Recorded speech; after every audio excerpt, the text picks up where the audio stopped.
Hey guys, welcome back to Stuff and Things for your daily dose of nerd news. On today's episode, we've got some more robotics on the way, but this time it's for DARPA. After that, the obsession never seems to end with Einstein's brain, and to finish it off, the ultimate reason to go up in space: beer.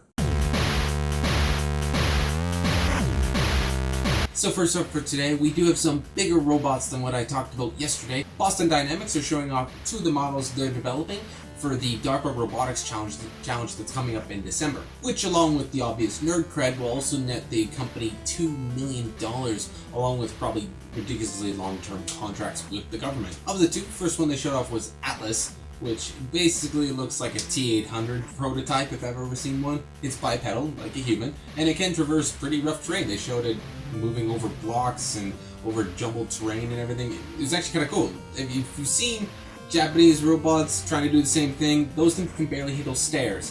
So this is pretty awesome accomplishment. Along with that, there's the Wildcat, which is an internal combustion powered quadruped that can kick ass and just run ridiculous. It goes up to 26 kilometers per hour over just regular terrain, not tethered like their previous one, the Cheetah, to a treadmill. That's it, just galloping away along the turf or whatever. Imagine that thing mounted with guns and it's just barreling at you. Ugh. Moving along, countless scientists have had obsessions with famous people's brains. Chief among the fervor is Einstein's. The brain of probably the most important person when it comes to our modern science, how physics and quantum mechanics, and you guys know how it goes. After his death in 1955, his brain was preserved, unbeknownst to everyone, and it only did pop up in 1986. And since then, it's been studied constantly, even today. Two scientists that came up with a theory to explain why Einstein was so smart. They think that it was simply because his brain, the two lobes actually had higher connectivity between them than the average person's. To test this, one of them, Wayward Men, developed a technique for just basically showing the amount of connections in between the two lobes, trying to figure out exactly how many nerves were connecting along the whole area there. Obviously, more nerves, more connections, more cross-compatibility stuff, and therefore you might be smarter in other areas. Higher spatial abilities and such. Apparently I don't have many.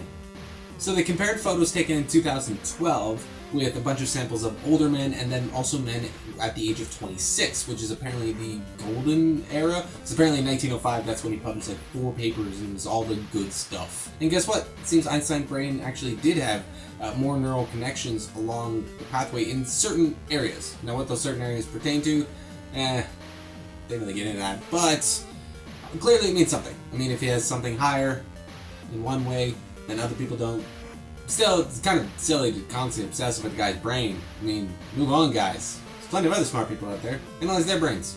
And finally, in what might be the best use of taxpayers' dollars, a 6th grader's experiment for brewing beer in microgravity is actually going to be sent up to space. It's going to go to the International Space Station in over the few months, and the actual experiment he came up with will be run by an actual astronaut. Along with his experiment, there'll be 10 others, all part of a nationwide US, that is, contest that involved 3,900 students. Michael, age 11, got the idea for his experiment from a weird fact book that he got for Christmas one year.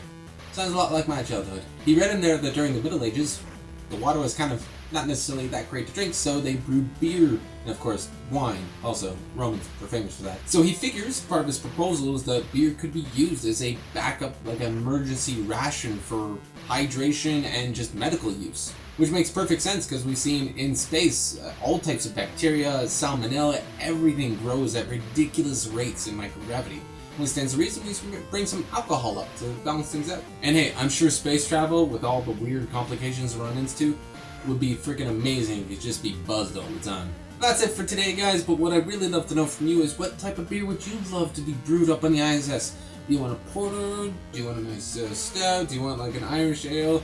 A bitter, if you're a weird hophead? Let me know in the comments down below. And of course, if you like what you've seen, do not forget to hit the like and subscribe buttons, wherever they happen to be, and we'll check you in the next video.